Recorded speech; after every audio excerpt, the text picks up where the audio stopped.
Terceiro e último exercício da lista de apoio da semana 4 de Física 2. Diz o enunciado: duas fontes sonoras podem emitir som com frequência de 440 Hz num local onde a velocidade do som é 340 metros por segundo. Em um ponto, eu representei essas duas fontes aqui separadas, né? E um ponto de interesse entre essas duas fontes, distante da fonte A 5 metros e de uma fonte B 6 metros. Então, em um ponto 5 de uma e 6 da outra, a intensidade do som proveniente em cada fonte em separado é a mesma, I1. As duas fontes são ligadas e oscilam em fase. Isso, obviamente, no ponto de início. A gente não sabe exatamente, por enquanto, como é que eles vão se comportar neste ponto. Mas, no momento que essa está na amplitude máxima, essa também está em amplitude máxima, na fonte.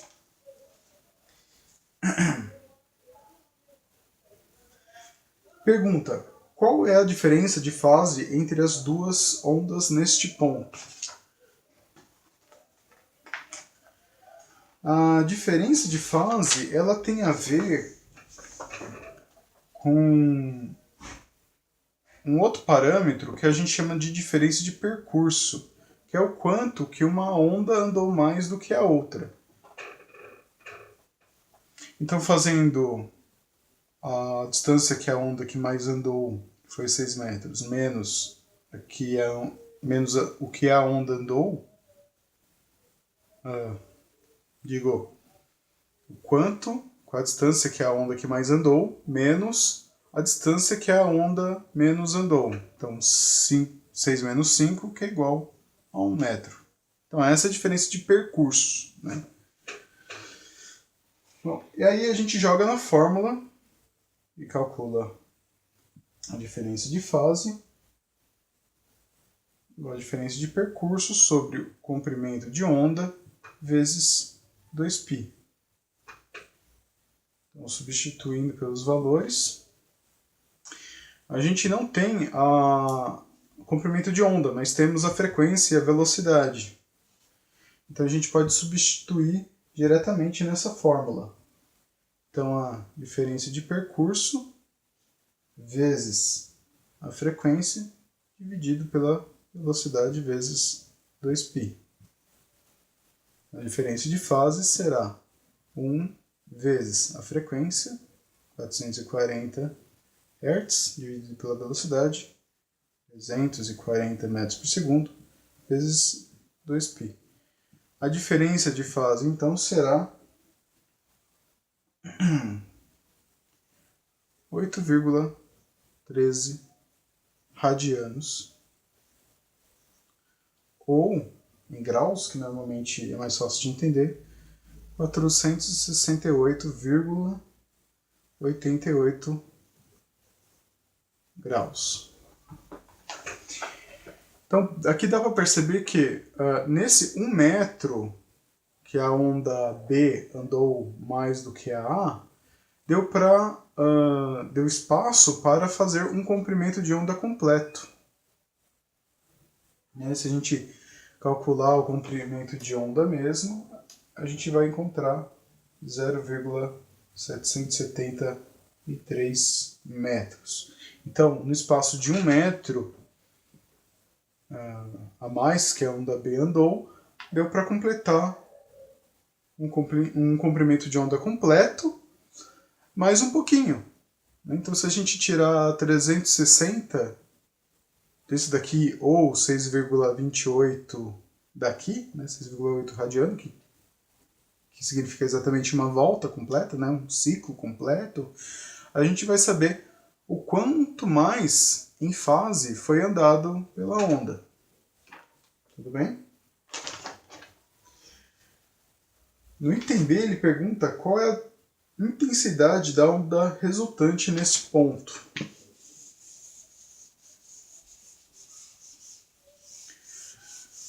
Então, pelo fato de uma onda ter andado mais do que a outra, mesmo elas estando em fase, num ponto que que não está equidistante, elas terão intensidades diferentes. Por quê?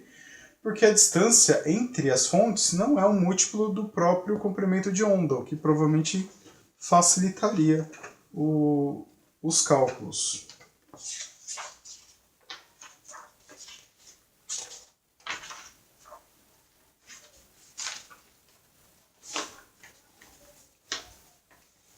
Bom, o exercício tinha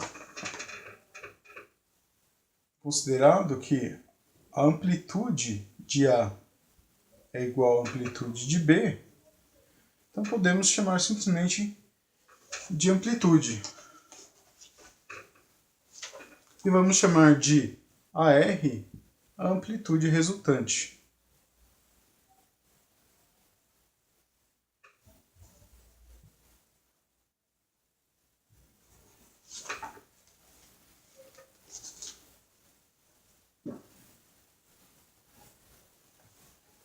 Então, considerando a fórmula de potência, onde amplitude está ao quadrado, significa que a intensidade, que é igual a potência sobre área, a variação dela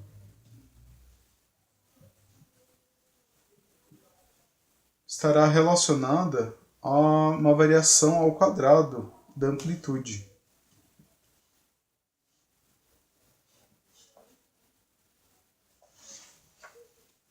Então, novamente, considerando a fórmula da potência, que é uma fórmula um pouco mais extensa, não vou colocar aqui, mas depende da amplitude ao quadrado.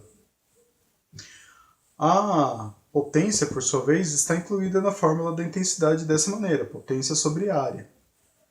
Então quer dizer que a intensidade está relacionada com a variação da amplitude, né? Ou melhor dizendo, a variação da intensidade está relacionada com a variação da amplitude ao quadrado. Então, se a gente isolar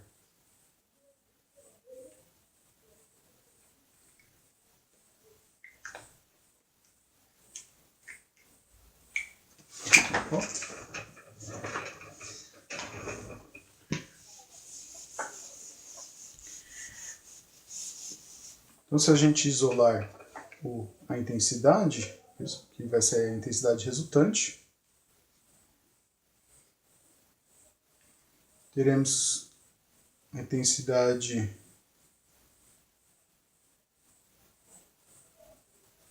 inicial vezes a variação, a razão entre a amplitude e amplitude inicial ao quadrado. Então eu preciso ver a relação entre amplitude inicial e uma amplitude, vou chamar de amplitude resultante, né, que a gente tinha denominado aqui. Então, sabendo essa variação, eu sei o quanto variou a intensidade, né, em relação à intensidade inicial.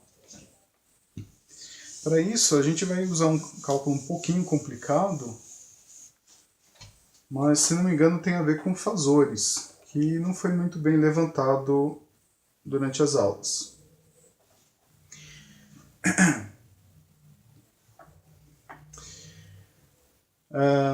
Bom, vou tentar colocar de uma forma bastante simples. É como se fosse calcular resultante de dois vetores, um pouco parecido. Então eu tenho duas amplitudes, né, num determinado ponto, e a relação entre elas vai depender daquela defasagem que eu calculei no item anterior.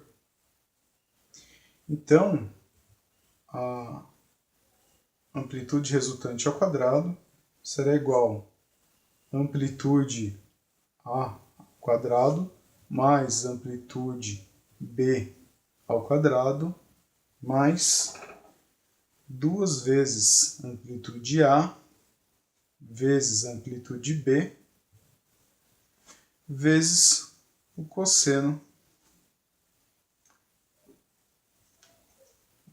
de ΔΦ.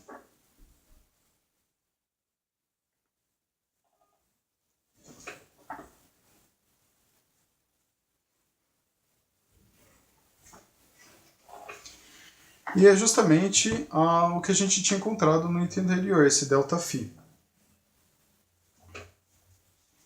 Então, cosseno de ΔΦ, deixa eu fazer uma continha aqui para confirmar.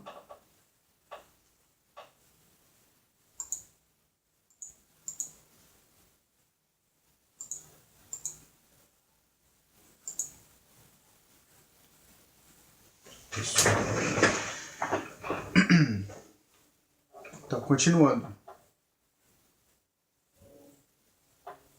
Amplitude ao quadrado. Como o exercício tinha definido que as amplitudes, né, como eram fontes bastante semelhantes, mas não com a mesma potência, a amplitude ainda assim era igual.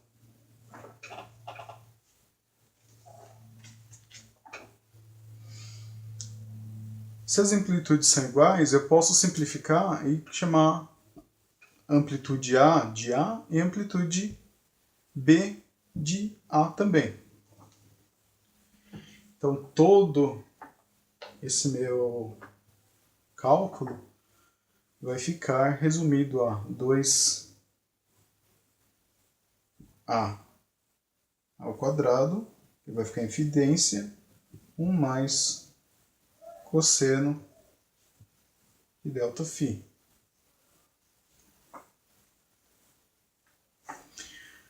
Bom, substituindo o valor de ΔΦ, né, aliás, cosseno de ΔΦ, que vai dar em torno de menos 0,27.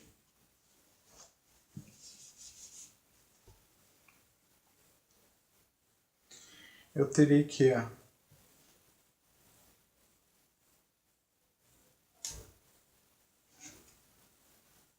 R será igual a 1,453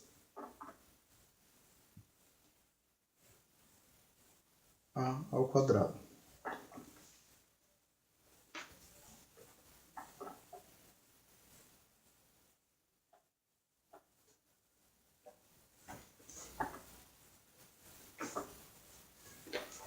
Porque é só A, né?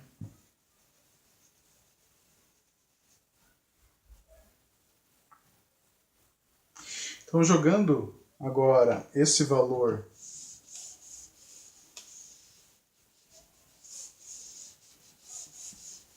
naquela relação da intensidade será igual a intensidade inicial vezes AR sobre A ao quadrado. Intensidade será igual a 1,453 e 0, ou a intensidade inicial. Então significa que muito provavelmente haverá uma pequena suposição. Assim, as ondas irão somar uma outra e a intensidade será 1,453 vezes a intensidade que seria esperada no ponto. Na verdade, não seria zero, né? Seria intensidade no ponto, que ele chamou de I1. As intensidades de cada uma das fontes naquela posição é igual, mas a interferência que acaba existindo entre elas acaba gerando essa interação. Tudo bem?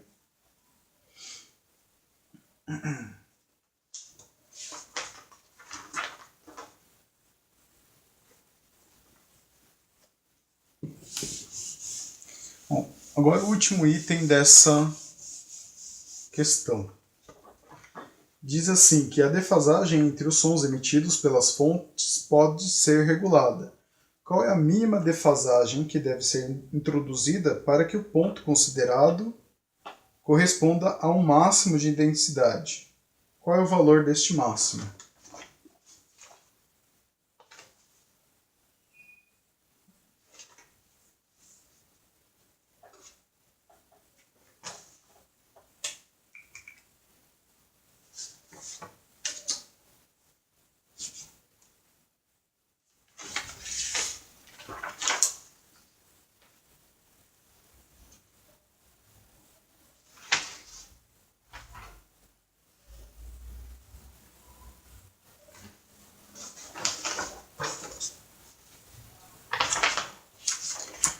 Deixa eu me acertar aqui. Achei.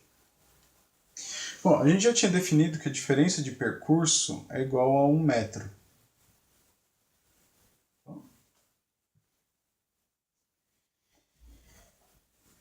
E essa diferença de 1 metro corresponde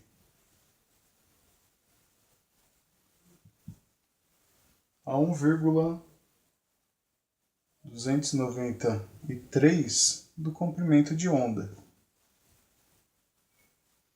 Então, para que a defasagem seja igual a 2π,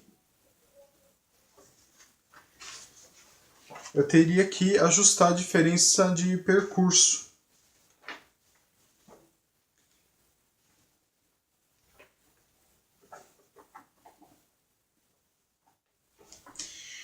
Então, a defasagem, lembrando aquela formulinha, 2π sobre comprimento de onda, só que agora eu preciso ter uma defasagem de 2π.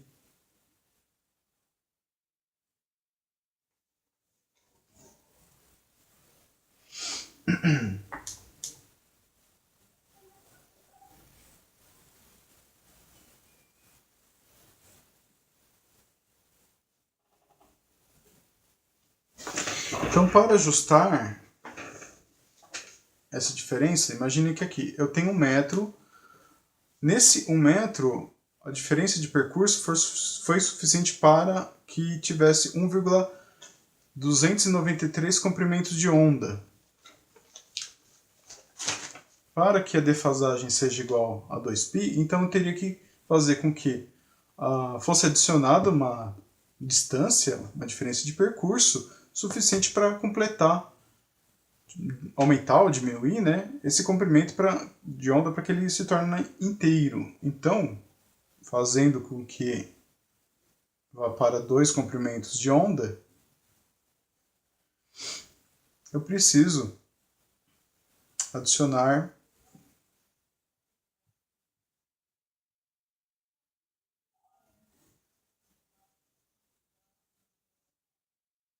vai ficar 0,706 comprimentos de onda. Então, essa é a diferença de percurso, né, que eu preciso ajustar para que tenha, para que chegue no ponto um comprimento completo. Chegando ao comprimento completo, as duas ondas estarão em fase no ponto e elas terão uma interação, uma interferência construtiva máxima. Então, o que eu vou chamar de filinha, né, que vai ser o meu ajuste, eu preciso dar essa diferença de percurso. Então, eu posso jogar esse termo diretamente aqui. 0,706 lambda sobre lambda vezes 2π. O comprimento de onda vai ser cancelado. Então, meu ajuste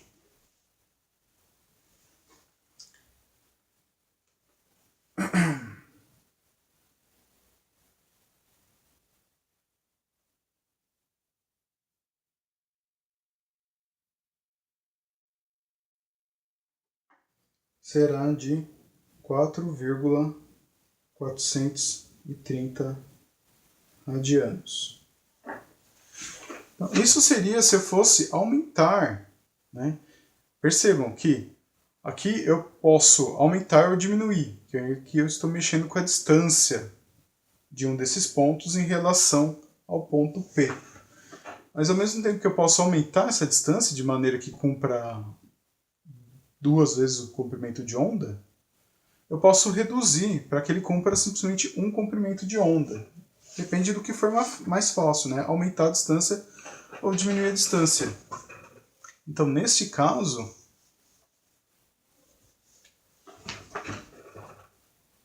para virar um único comprimento de onda, a variação de percurso teria que ser 0,293 comprimentos de onda. Ou seja, 1,293 comprimento de onda menos 1 comprimento de onda. Ou seja, é só essa parte aqui, decimal. Agora, se eu jogar esse valor aqui,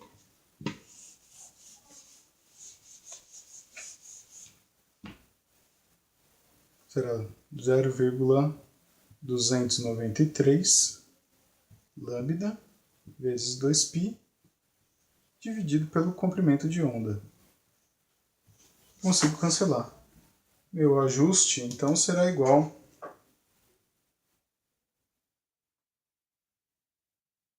a 1,841 radianos. Então, obviamente, vai ser um ajuste menor do que o necessário, caso é mais fácil eu reduzir a diferença de percurso do que aumentar a diferença de percurso de maneira a que as duas ondas aqui cheguem na mesma fase, né? Que a diferença de fase entre elas seja um múltiplo inteiro de 2π.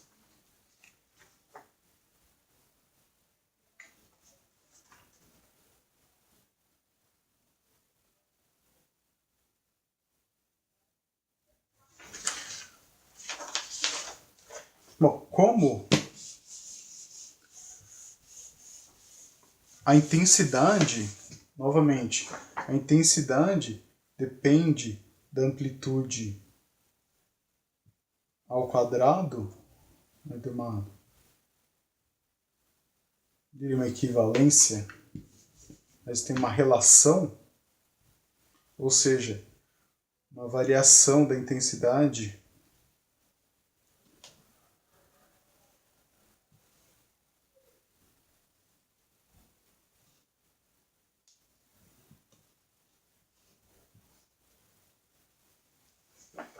uma variação da amplitude vai variar com a intensidade. Desculpa, uma variação da amplitude ao quadrado vai variar a intensidade em um grau 1, já que a intensidade é resultante da amplitude. E por conta disso,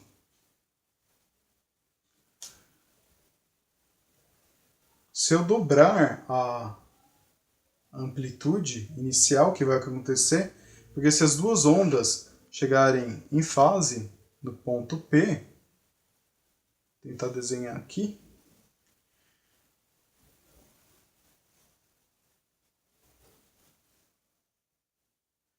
então, se as duas ondas chegarem em fase no ponto P, haverá uma superposição, agora eu consegui falar, uma superposição das duas ondas. Então a amplitude vai dobrar. Uma vez que ela dobrou, vai ficar A sobre A inicial, vai ser a razão, né, entre elas vai ser igual a 2 ao quadrado vezes I0, que eu passei multiplicando,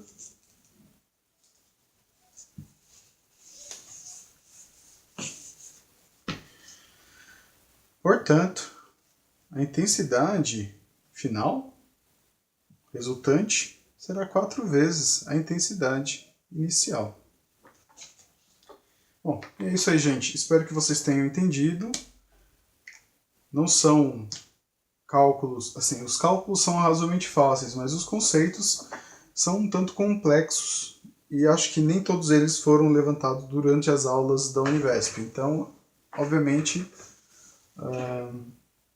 muitos conceitos ainda estão meio um tanto quanto jogados. De qualquer jeito, espero que vocês tenham entendido. Normalmente tem uma relação de proporcionalidade entre parâmetros que a gente não precisa desenvolver toda a fórmula. Tudo bem? Então, obrigado pela atenção. Dúvidas, mandem pelo WhatsApp, pelos comentários do YouTube. Então, até uma próxima.